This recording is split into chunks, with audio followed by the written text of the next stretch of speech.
তোমরা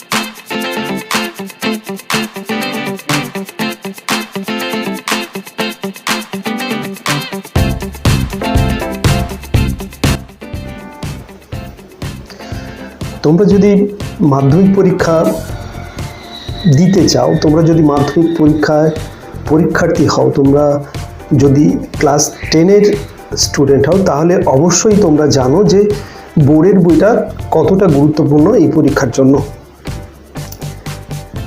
তো আজকে আমরা করাবো বোর্ডের বই থেকে সিম্পল ইন্টারেস্ট বা সরল সুদের অঙ্ক। এই অঙ্কগুলো কিন্তু যদি ঠিকঠাক না করা যায় তাহলে কিন্তু অবশ্যই নাম্বার কাটা যাবে। তাই প্রথম থেকে শেষ পর্যন্ত আজকে আমরা কিভাবে অঙ্কগুলো করতে হবে, কিভাবে অঙ্কগুলো করলে ফুল নাম্বার পাওয়া যাবে এবং বোর্ডের বইতে সম্ভাব্য যে সকল অঙ্ক পরীক্ষার জন্য খুবই গুরুত্বপূর্ণ সেই সমস্ত অঙ্ক নিয়ে আজকের এই ভিডিও পর্ব। দ্বিতীয় অধ্যায়ে আমরা আলোচনা করব গণিত প্রকাশ থেকে সরল সুদের অঙ্ক।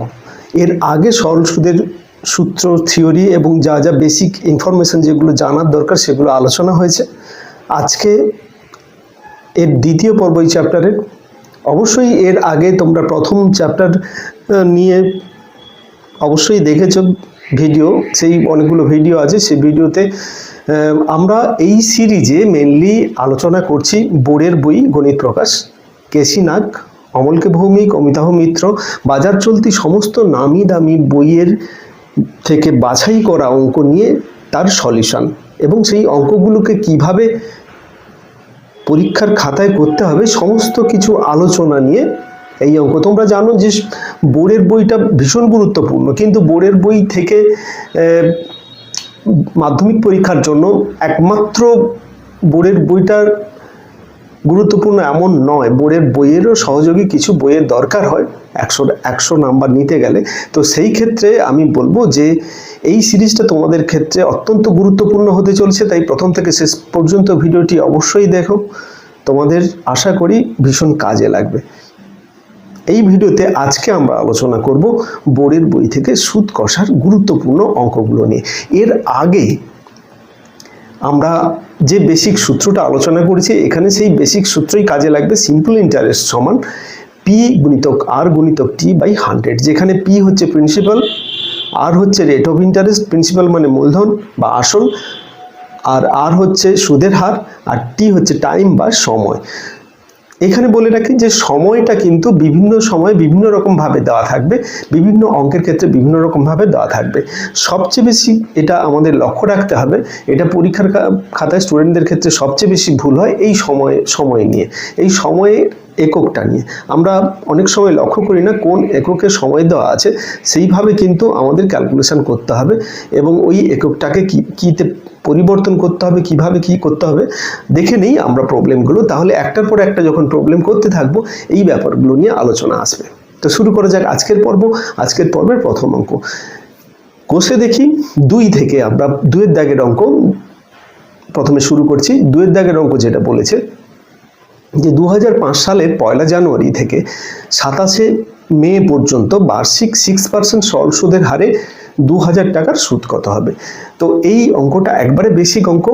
তো এইখান থেকে আমরা শুরু করব। এই ধরনের অঙ্কগুলো কিন্তু 2 নম্বরের কোশ্চেন থাকতে পারে, আবার কোনো বছর কিন্তু এটা বড় কোশ্চেনেও দিয়ে দিতে পারে। তো এখানে যেসব কোশ্চেন আলোচনা করা হয়েছে প্রত্যেকটা কিন্তু গুরুত্বপূর্ণ অঙ্ক কোনো না কোনো দিক থেকে। তো এই ক্ষেত্রে যে এই অঙ্কটা স্পেশাল যেখানে যে 1 জানুয়ারি থেকে 27 মে পর্যন্ত, এখানে পার্টিকুলার কোনো সময় দেওয়া নেই, এই সময়টা আমাদের কাউন্ট করতে হবে। তাহলে 1 জানুয়ারি থেকে 27 মে পর্যন্ত যে সময় সেটা আমাদের বের করতে হবে। এটা বলা আছে কিন্তু 2005 সালে। খুব ইন্টারেস্টিং জিনিস, এটা কিন্তু সাল পরিবর্তন থাকতে পারে, সেই ক্ষেত্রে অঙ্কের ডাটাও পরিবর্তন হয়ে যাবে। 2005 সালের 1 জানুয়ারি থেকে 27 মে পর্যন্ত মোট সময় বা টি সমান কত না, এখানে 1 জানুয়ারি থেকে জানুয়ারি মাস 31 দিনে, দ্বিতীয় আসছি ফেব্রুয়ারি মাস। ফেব্রুয়ারি মাসটা এখানে ভাইটাল জিনিস, এখানে 2005 সাল দেওয়া আছে, এটা 2004 সাল হতে পারতো, 2008 সাল, 12 সাল এইভাবে হতে পারতো, 2026 সাল হতে পারতো, 24 সাল হতে পারতো। তো সেটা কি সাল হতে পারতো, সেটা বিভিন্ন রকমের চেঞ্জ হতে পারে। তো সেই হিসেবে আমাদের এই ফেব্রুয়ারি মাসটা কিন্তু গুরুত্বপূর্ণ। এই সালটা লিপিয়ার হচ্ছে কি হচ্ছে না তার উপরে কিন্তু আমাদের দিনটা এক বাড়বে না কমবে নির্ভর করছে। যেহেতু এটা 4 দ্বারা ভাগ যাচ্ছে না 2005 সাল, সেহেতু এটা লিপিয়ার নয়, অতএব এর ফেব্রুয়ারি মাসটা 28 দিনে হবে। তারপরে আসছি মার্চ মাস, সেটাও 31 দিনে। তারপরে এপ্রিল মাস 30 দিনে। আর তারপরে হচ্ছে 27শে মে পর্যন্ত মোট 26 দিন, সেটা আসবে 26 দিনে, 27শে মে পর্যন্ত। তো এইখানে মোট আমাদের দিন হচ্ছে কত, 146 দিন।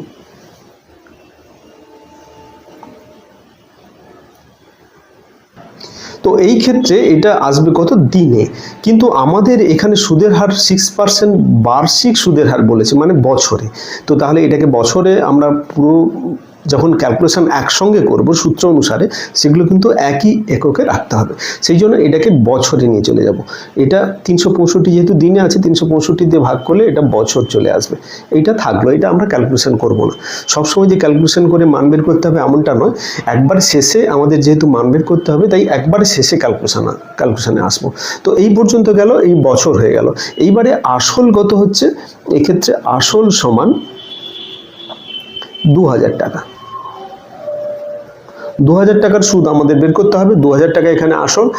এবারে বার্ষিক সুদের হার হচ্ছে, বার্ষিক সুদের হার সমান হচ্ছে 6%। তো এইবারে যদি এটা 6% হয়, তাহলে আমাদের কি বের করতে হবে না, এখানে সুদ বের করতে হবে। মোট সুদ কত হবে, সুদটা সেখানে বের করতে হবে। তাহলে মোট সুদ সমান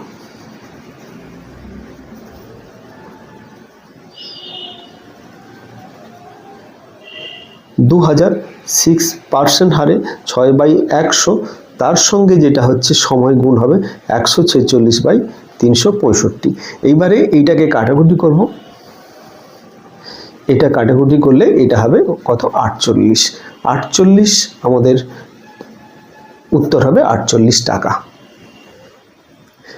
তো এই গেল এখানে 2 দাগের অঙ্ক। এই অঙ্কতে বেসিক জিনিসটা যেটা খুবই গুরুত্বপূর্ণ জিনিস হচ্ছে 1 জানুয়ারি থেকে 27শে মে পর্যন্ত। এখানে বলে রাখি, সাল যদি চেঞ্জ হয় কিন্তু এটা ডাটা চেঞ্জ হবে, অঙ্কটার মানও চেঞ্জ হবে।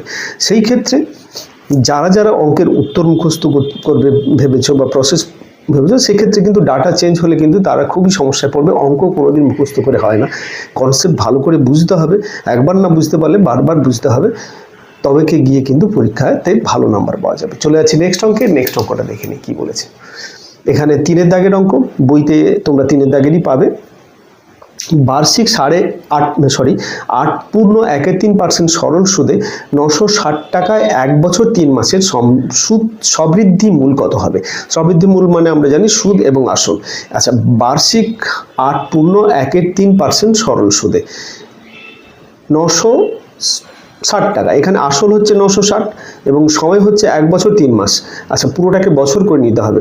তো তাহলে এখানে ডাটাগুলো সবই দেওয়া আছে, তো সবগুলোকে আমরা চেঞ্জ করে নেব, যেটা সূত্রতে প্রয়োগ করার মতো করে উপযুক্ত করে নেব। তো এখানে আসল, এখানে যেটা দেওয়া আছে 960 টাকা আসল। এবারে সুদের হার, সুদের হার সমান 8 পূর্ণ 1/3% সমান হচ্ছে 8 3 24, 25/3%। আর সময় এখানে কত দিচ্ছে না, সময় হচ্ছে এখানে 1 বছর 3 মাস। তার মানে হচ্ছে 1 বছর মানে 12 মাস আর 3 মাস, মানে এই দুটো মোট 15 এত মাস হচ্ছে। তো এটাকে আমরা বছরে নিয়ে যাব, একে 12 দিয়ে ভাগ করব, তাহলে 15/12, এটা হচ্ছে বছর। সমান আমরা কত পাচ্ছি, 15/12 করলে এটা আমরা ক্যালকুলেশন করে ছোটও করে দিতে পারি। এটাকে করতে পারি 3 5 4 বছর, 5 3 15, 4 3 12। এইবারে আমাদের যেটা করতে হবে কি, যে মোট সুদ বের করতে হবে। তো মোট সুদ সমান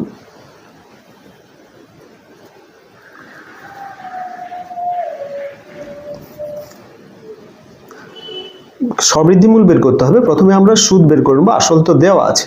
তো তাহলে 960 গুণিতক এখানে 25/4, না 25 এখানে কত ছিল 3, 25/3 গুণিতক 100, এটা 25%-এর জন্য। আর যেটা হচ্ছে এখানে যে 5-এর 12 বা 5-এর 4, সরি 5-এর 4, তাহলে 5-এর 4 বা 15-এর 12 ছিল, সেটাকে 5-এর 4 করেছি, এটা দিয়ে গুণ করতে হবে। তো তাহলে এটাকে আমরা কাটাকুটি করব, এটা বিভিন্ন রকমভাবে কেটে যাবে। এটা 4-এ চলে যাবে, এটা 3-এ যাবে, 3 3 9, 3 2 6, এটা 0, আবার ওটা 4-এ যাবে, 8 4 32, আবার 4-এ যাবে, এটা 20। তাহলে আমাদের লাস্ট যেটা পাচ্ছি 100 টাকা। এবারে মোট সবৃদ্ধিমূল, অতএব সবৃদ্ধিমূল সমান, সবৃদ্ধিমূল মানে সুদে আসলে। তো সুদে আসলে কত হবে? আসল হচ্ছে 960 আর সুদ হচ্ছে 100 টাকা, তাহলে 1060 টাকা হচ্ছে আমাদের সবৃদ্ধিমূল। এটাই আমাদের বের করতে হবে। এরপরে চলে যাব নেক্সট অঙ্কে। নেক্সট অঙ্ক 6-এর দাগের অঙ্ক বলেছে, গৌতম বাবু একটি খামার খোলার জন্য একটি সমবায় ব্যাংক থেকে বার্ষিক 12% সরল সুদের হারে কিছু টাকা ধার নিলেন। প্রত্যেক মাসে তাকে 378 টাকা করে সুদ দিতে হয়। তিনি কত টাকা ধার নিয়েছিলেন? এখানে খুব ইম্পর্টেন্ট জিনিস হচ্ছে প্রত্যেক মাসে তাকে এই টাকাটা দিতে হয়। এটাই হচ্ছে অঙ্কের মেন জিনিস, এখানে মাথা খাটানোর জিনিস আছে। বাকি তো যেটা দেওয়া আছে যে সুদের হার দেওয়া আছে 12%, আর কিছুই দেওয়া নেই। তো এই যে ব্যাপারটা, এখানেই কিন্তু আমাদের অঙ্কটাকে তৈরি করতে হবে। এই ক্ষেত্রে আমাদের আসলটা ধরে নিতে হবে। আমরা ধরে নেব আসল সমান হচ্ছে কি পি। ধরি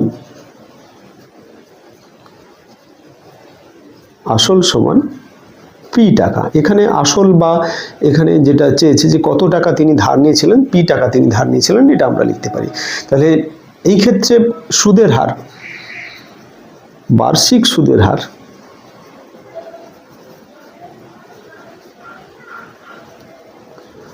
সমান 12%।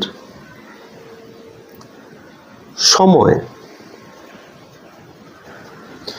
সময় বলা আছে প্রত্যেক মাসে এত টাকা দিচ্ছে, তাহলে 1 মাস। একে যদি বছরে করি তাহলে 12 দিয়ে ভাগ করবো আমরা, 1-এর 12 বছর। এই আমাদের সমস্ত ডাটা এখানে তৈরি হয়ে গেল। এইবারে যে কন্ডিশনটা দেওয়া আছে, সুদের পরিমাণ এখানে যেটা দেওয়া আছে 378, এই 378টা কি করে হচ্ছে না, 378 সমান পি গুণিতক 12/100 গুণিতক 1-এর 12, 12 12 কেটে যাবে, থাকবে p/100। তাহলে সেখান থেকে আমরা পি সমান কত পাবো না, এই 100টা ওপাশে গিয়ে গুণ হয়ে যাবে, তার মানে এখানে দুটো শূন্য চলে আসবে। তো এই পরিমাণে 37,800 টাকাটা হচ্ছে, এটা হবে আসল। তাহলে আমাদের এখানে যেটা তিনি কত টাকা ধার নিয়েছিলেন না, 37,800 টাকা তিনি ধার নিয়েছিলেন, এটাই হবে আমাদের উত্তর। এরপরে চলে যাচ্ছি 7-এর দাগের অঙ্ক। 7-এর দাগের অঙ্কটা কি বলেছে না, বার্ষিক 6% সরল সুদের হারে কোন টাকা কত বছরে দ্বিগুণ হয়। তো এখানে কোনো টাকা কত বছরে দ্বিগুণ হবে, আমাদের বের করতে হবে কত বছরে দ্বিগুণ হচ্ছে, সময়টা বের করতে হবে। এখানে সুদের হার দেওয়া আছে কত, সুদের হার সমান আছে 6%। আমাদের তাহলে এখানে কি করতে হবে না, ধরে নেব যে, ধরি যে কন্ডিশনটা দেওয়া আছে পি টাকা n বছরে 2p টাকা হয়। 2p টাকা হয় মানে সুদে আসলে 2p টাকা হয়। তাহলে মোট সুদ সমান 2p মাইনাস, এটা ক্যাপিটাল p, তার মানে হচ্ছে কত, শুধু p। তাহলে p টাকা n বছরের সুদ হচ্ছে p টাকা, সুদের হার যেখানে 6%। তাহলে অতএব p সমান আমরা বলতে পারি কি না, p গুণিতক 6 গুণিতক n/100। এখানে 6%, 6/100, n তো সময়, আর পিটা হচ্ছে সেক্ষেত্রে সুদ। তো সেক্ষেত্রে আমরা ক্যালকুলেশন করব পিপি বোথ সাইড কেটে যাচ্ছে, তাহলে 6n/100 সমান হচ্ছে 1। সেখান থেকে আমরা n সমান পাবো 100/6। 100/6কে কাটাকুটি করলে যদি আমি 2 দিয়ে কাটি তাহলে 50/3। তো তাহলে 16×2=3, এইটা হবে বছর, এটা হচ্ছে সময়। তাহলে এটাই আমাদের নির্ণয় সময়, আমরা n ধরেছিলাম, এটাই চেয়েছে যে তাহলে আমাদের কি পেলাম, পি টাকাটা 2p হবে কখন 6% হারে, না 16×2=3 বছরে। এটাই হচ্ছে আমাদের উত্তর। এরপরে চলে যাব নেক্সট অঙ্কে। নেক্সট অঙ্ক 8 দাগের অঙ্ক বলেছে মান্নান মিয়া কিছু টাকা ধার করার 6 বছর পরে দেখলেন যে দেয় সরল সুদের পরিমাণ আসলের 3/8 অংশ হয়ে গেছে। বার্ষিক সরল সুদের হার কত হবে? তো এখানে আসল দেওয়া নেই, আসলটা ধরে যদি আমি পি ধরে নিই তাহলে তার 3/8 অংশ সরল সুদের পরিমাণ, সুদের পরিমাণটা তার 3/8 অংশ হচ্ছে, মানে 3p/8 হয়ে যাচ্ছে। তো তাহলে আমরা আসল আর সুদটা এখানে তৈরি করে নিলাম, আর এখানে সালটা সময়টা হচ্ছে 6 বছর, তাহলে সুদের হারটা আরটা আমাদের রেট অফ ইন্টারেস্টটা বের করে নিতে হবে। তো তাহলে আমরা ধরে নেব, ধরি সুদের হার সমান r% এবং আসল সমান, আসল তো ধরতেই হবে, পি টাকা। সময় এক্ষেত্রে সময় হচ্ছে কত, 6 বছর। তাহলে সুদ, মোট সুদ বা সুদের পরিমাণ, মোট সুদ কত হচ্ছে, এক্ষেত্রে সুদটা আই দ্বারা ডিনোট করা হয়। আমরা জানি যে 3/8 গুণ হবে আসলের, তাহলে হচ্ছে 3p/8 টাকা। এবারে যেটা কন্ডিশন অনুসারে আমরা লিখতে পারি যে 3p/8 সমান p গুণিতক r গুণিতক 6/100। r/100 এটা সুদের পার্সেন্টেজের জন্য, আর 6 হচ্ছে বছর, আর p হচ্ছে এখানে আসল, আর এটা সুদ। তো p বাদ চলে যাচ্ছে, তাহলে 6r এখানে ক্যাপিটাল আর হবে, আমরা ক্যাপিটাল আর ধরেছি, 6r/100 সমান 3/8। তাহলে সেখান থেকে r সমান আমরা বের করব 3/8 গুণিতক 100/6, 2 4 25, তাহলে 25/4। এইটা হচ্ছে রেট অফ ইন্টারেস্ট। তার মানে এটা সমান হবে কত, 6 4 24, 24/1/4%। এটাই হবে আমাদের উত্তর। এখানে সুদের হার হচ্ছে 6/1/4%। নেক্সট অঙ্কে চলে যাই। নেক্সট অঙ্কটা কি বলেছে একবার স্ক্রিনে দেখে নাও। এটা 13 দাগের অঙ্ক। কোনো মূলধন একই বার্ষিক শতকরা সরল সুদের হারে 7 বছরে সুদে আসলে এখানে 7,100 টাকা হয় এবং 4 বছরে সরল সুদের হারে 6,200 টাকা হয়। মূলধন এবং বার্ষিক শতকরা সুদের হার কত হবে সেটা বের করতে হবে। 13 দাগের অঙ্ক। এখানে 7 বছরের ক্ষেত্রে বলেছে কত, 7,100 টাকা, আর 4 বছরের ক্ষেত্রে বলছে 6,200 টাকা। তো এখানে তো আসল পরিবর্তন হচ্ছে না, আসল দুটোর ক্ষেত্রে সেম থাকছে, শুধু সুদটা পরিবর্তন হচ্ছে। এই যে সুদটা ওখান থেকে যদি বের করে নিতে পারি, তারপরে ধীরে ধীরে আমরা ক্যালকুলেশন করে নিতে পারবো। এর সমাধানের একটা টেকনিক আছে। তাহলে যে ডাটাটা দেওয়া আছে সেখান থেকে আমরা লিখতে, প্রথম যে কন্ডিশন, আসল প্লাস 7 বছরের সুদ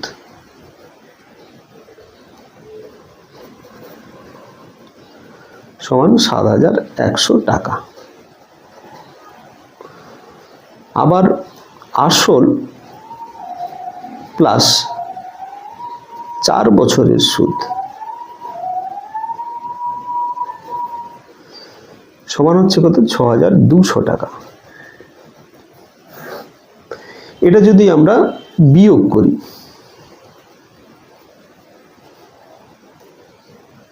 বিয়োগ করে পাই কি পাচ্ছি?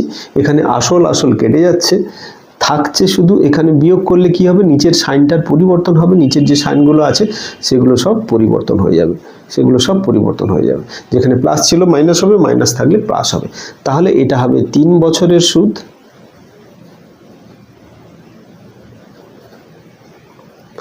আর এখানে কত হবে? 900 টাকা। তাহলে 3 বছরের সুদ হচ্ছে 900 টাকা, 1 বছরের সুদ হবে, অতএব 1 বছরের সুদ সমান 900/3 সমান হচ্ছে 300 টাকা। তাহলে আমরা সুদের হার পেয়ে গেলাম। এখানে 1 বছরের সুদ হচ্ছে কত? সুদের পরিমাণ হচ্ছে 300 টাকা। তাহলে 7 বছরের সুদের পরিমাণ কত হবে?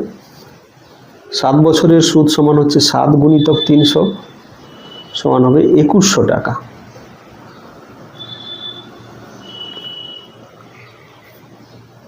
ধরি সুদের হার তো দেওয়া নেই, ওটা আমরা ধরে নিচ্ছি, সমান R%। আসল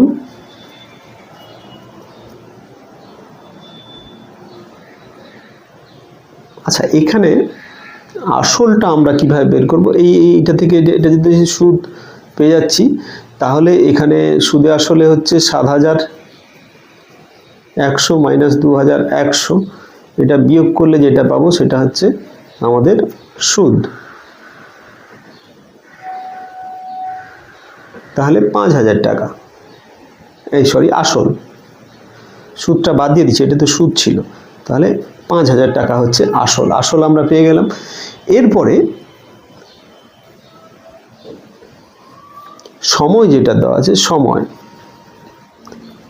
সময় টি সমান হচ্ছে কত? 1 বছর।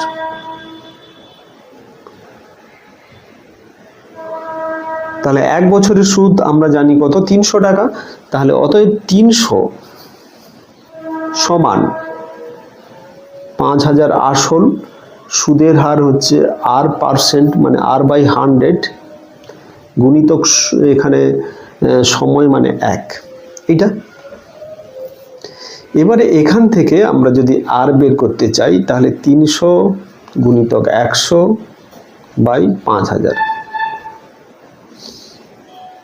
দুটো শূন্য কেটে যাবে, এখানে একটা শূন্য কাটবে। আচ্ছা, এটা 2 দিয়ে কেটে যাবে, 5 দিয়ে 10, তার মানে হচ্ছে 6। তাহলে এখানে 6%, যেহেতু রেট অফ ইন্টারেস্ট এটা আমরা ক্যালকুলেশন করেছি, এখানে দেখতে একটু অসুবিধা হলো, এটা হচ্ছে 6%। তাহলে আর এর পরিমাণ হচ্ছে 6। সুতরাং মূলধনের পরিমাণ এখানে, অতএব নির্ণেয়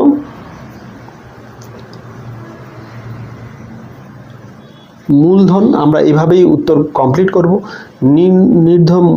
নির্ণেয় মূলধন সমান হচ্ছে এখানে কত হচ্ছে? 5000 টাকা, এবং বার্ষিক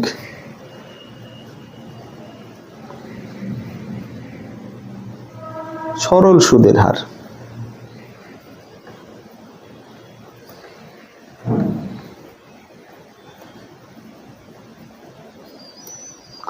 হার সমান হবে কত? না 6%।